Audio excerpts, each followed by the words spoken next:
If Nacht der Untoten was the spark that started the Big Bang, VERRUCKT would be the newly formed stars.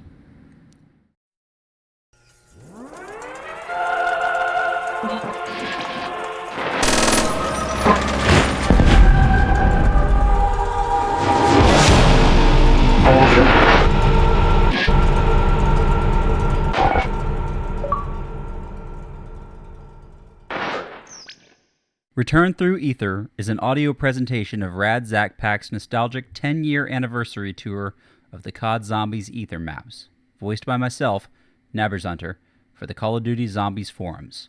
Join us at the original Zombies community, callofdutyzombies.com.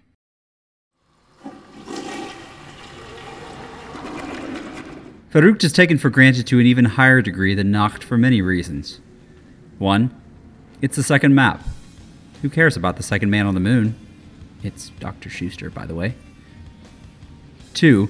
VERRUCKT can be brutally difficult compared to its two World at War successors. And 3.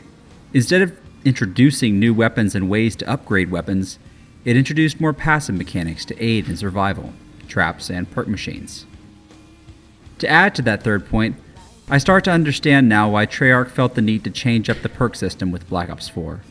For a new player to zombies, in a choice between a perk, which you can see no immediate effects from, or a chance at an insane, high-damage gun, the new player will always go with the gun. I can see the difficulty of zombies being off-putting for a new player because they don't know Juggernog is essential, perhaps even more than a high-powered gun.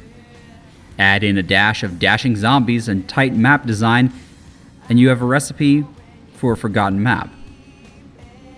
However, I don't think it's fair to say VERRUCKT is even forgotten, or that it especially deserves to be forgotten. The value of Perca-Colas cannot be understated when it comes to the longevity of zombies.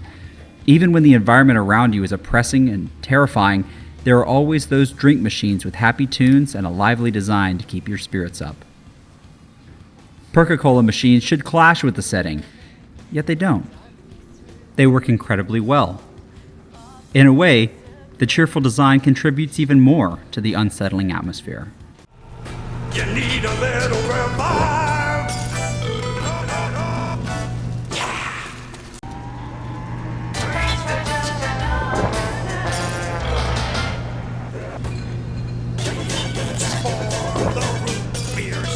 You thirsty, partner?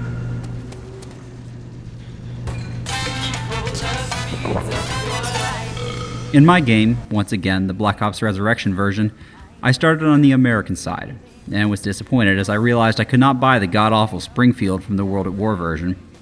Oh well. Anyhow, I bought the M1 Garand and had fun popping heads for a while, taking a peek at the scenery while I could. It never really struck me how the map seems like it's taking place in war-torn Germany as you look outside towards the fire and destroyed structures.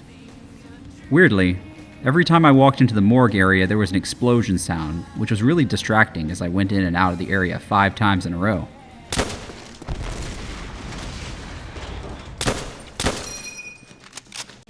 If there's something VERRUCKT will be remembered for, it's the sound design. Amidst the screams of the damned, you can hear whispers and moaning coming from beyond the walls of the asylum.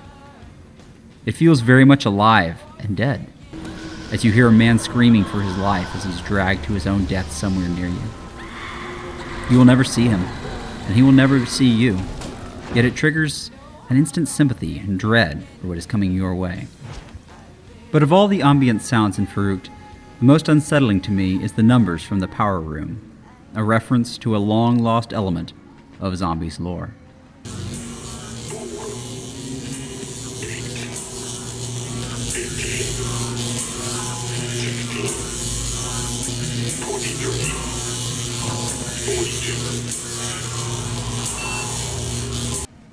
The simple repetition of numbers through a staticky, robotic voice just gives me chills, and it does the same in Shi no Numa, which I'll get to later.